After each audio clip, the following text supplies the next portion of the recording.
Hola, ¿cómo estás? Bienvenido a tu podcast, Exploradores del Conocimiento, donde la ciencia y la educación se ponen en acción. Ahora vamos a hablar de un tema muy interesante, las nanopartículas de oro y plata, el brillo invisible de la ciencia. Bueno, el oro y la plata normalmente han sido símbolos de riqueza, de belleza, poder durante miles de años, pero hoy va más allá de la joyería y la moneda. Estos metales están cobrando una nueva vida en el mundo invisible de la nanotecnología. Cuando los reducimos a una escala de apenas unos nanómetros, 1000 veces más pequeños que el grosor de un cabello humano, entonces sus propiedades cambian. El oro deja de ser dorado, la plata se vuelve mucho más activa y ambos revelan propiedades completamente nuevas. En este episodio vamos a explorar cómo se crean, cómo funcionan y por qué las nanopartículas de oro y plata se han convertido en protagonistas de la medicina, la energía y los sensores al medio ambiente. Y así incluso pueden cambiar de color también dependiendo de su tamaño. Pero bueno, primero hablaremos de cómo se sintetizan y se caracterizan estas nanopartículas metálicas. Antes de hablar de sus aplicaciones, vamos a ver cómo se fabrican. A eso me refiero cuando digo sintetizar. La síntesis es el proceso mediante el cual reducimos un metal como el oro y la plata hasta formar partículas diminutas del tamaño de un nanómetro. Entonces estamos haciendo nanopartículas. Hay diferentes métodos. Hay métodos físicos como la evaporación y condensación o la ablación láser, donde el metal se vaporiza y se condensa en forma de nanopartículas. Son procesos limpios, pero requieren mucha energía. Hay otros métodos químicos. Los más comunes pueden ser que se disuelva una sal metálica, por ejemplo, un nitrato de plata o un cloruro de oro, y se les añade un agente reductor como un citrato o un brohiduro de sodio. Así los iones metálicos se van transformando en átomos neutros que se agrupan en pequeñas partículas. Este método permite poder controlar el tamaño y el color. Y hay otros métodos biológicos o métodos verdes donde se extraen de plantas, bacterias o algas para reducir los metales de forma natural. Esta técnica sustentable evita que se utilicen químicos tóxicos y genera nanopartículas que sean un poco más biocompatibles. Bueno, una vez obtenidas de acuerdo al método que se tiene y al método que te da las nanopartículas, de acuerdo como tú las requieren, las tienes que medir, que es a lo que decimos cuando las vamos a caracterizar. Entonces, esto es medir su tamaño, su forma, su pureza. Y hay diferentes instrumentos para caracterizarlas. Está el microscopio electrónico de transmisión, el TEM, o el microscopio electrónico de barrido, el SEM, para poder observar su forma y tamaño. También hay espectroscopías como la UV visible para analizar cómo absorben la luz o cómo confirman su color característico que están teniendo.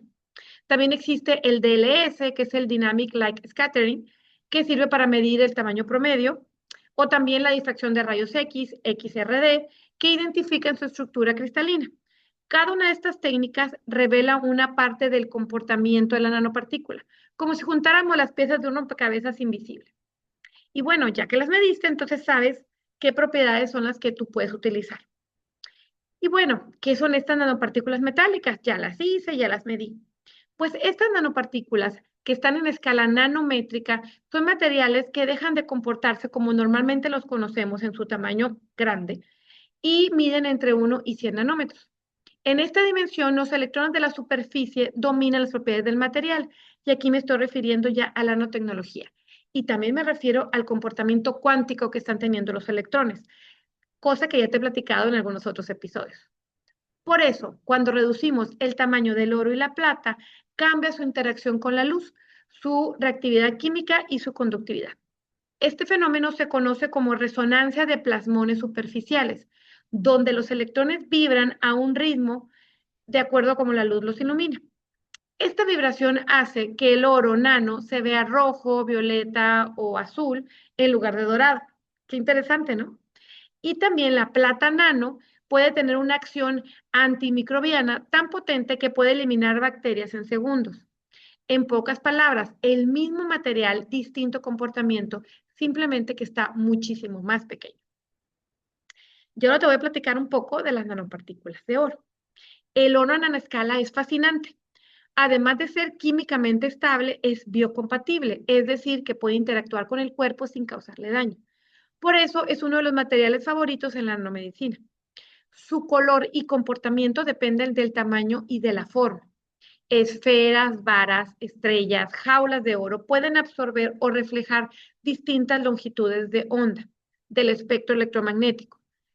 Al incidirles un láser, algunas absorben la luz y la convierten en calor. Eso se usa en terapia fototérmica para destruir células cancerígenas sin afectar un tejido sano. También se utilizan como vehículos de fármacos, transportando medicamentos hasta el órgano exacto, sin que se dispersen por todo el cuerpo. Todo esto son investigaciones publicadas. También se pueden utilizar en investigaciones en biosensores. Las nanopartículas de oro actúan como etiquetas que cambian de color si detectan una proteína o un virus. Este principio está detrás de muchas pruebas rápidas de diagnóstico y hubo algunas investigaciones que se hicieron en pandemia con respecto al COVID-19.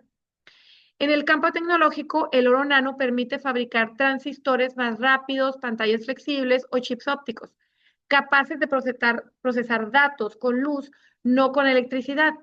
Es el metal más antiguo del mundo, pero también se ha convertido en el más moderno. Y bueno, ahora te platico un poquito de las nanopartículas de plata. La plata ha sido conocida por sus propiedades antibacterianas desde la antigüedad. Los griegos guardaban agua en vasijas de plata para conservarla limpia. Hoy, en esta nanoescala, estas propiedades se han multiplicado. Las nanopartículas de plata liberan iones de plata que se adhieren a las membranas de bacterias, virus y hongos, bloqueando su respiración celular y evitando que se reproduzcan. Y lo mejor es que funcionan incluso contra cepas resistentes de antibióticos. Algunas de sus aplicaciones reales han sido, por ejemplo, en textiles inteligentes para eliminar bacterias y eliminar malos olores, vendas y apósitos médicos para prevenir infecciones en heridas, en filtros de purificación de agua para eliminar microorganismos o en envases alimentarios extendiendo la vida útil de frutas y verduras. Sin embargo, hay que tener precaución. Un exceso de nanopartículas de plata podría afectar microorganismos beneficiosos del ambiente o bioacumularse en organismos acuáticos. Por lo tanto, esta es una parte que todavía está en investigación. La regulación y la evaluación toxicológica es muy importante en la innovación, como ya te he platicado anteriormente, la parte de la toxicidad de las nanopartículas siempre debe ser estudiada. Y bueno, y en este aspecto hay muchos desafíos. Por ejemplo, la producción de nanopartículas de plata debe equilibrar la eficiencia con la sostenibilidad. Los métodos químicos convencionales son rápidos, pero pueden generar residuos tóxicos. En cambio, las técnicas biológicas, usando extractos de hojas, bacterias o incluso té verde, ofrecen una alternativa ecológica y económica. Pero se tiene que explorar que se tenga el tipo de nanopartícula deseada con el tamaño y las propiedades que se desean. Hay muchos desafíos, pero los principales pueden ser controlar el tamaño y la uniformidad de esas nanopartículas, porque un pequeño cambio altera totalmente sus propiedades y garantizar su seguridad tanto en el cuerpo humano como en los ecosistemas.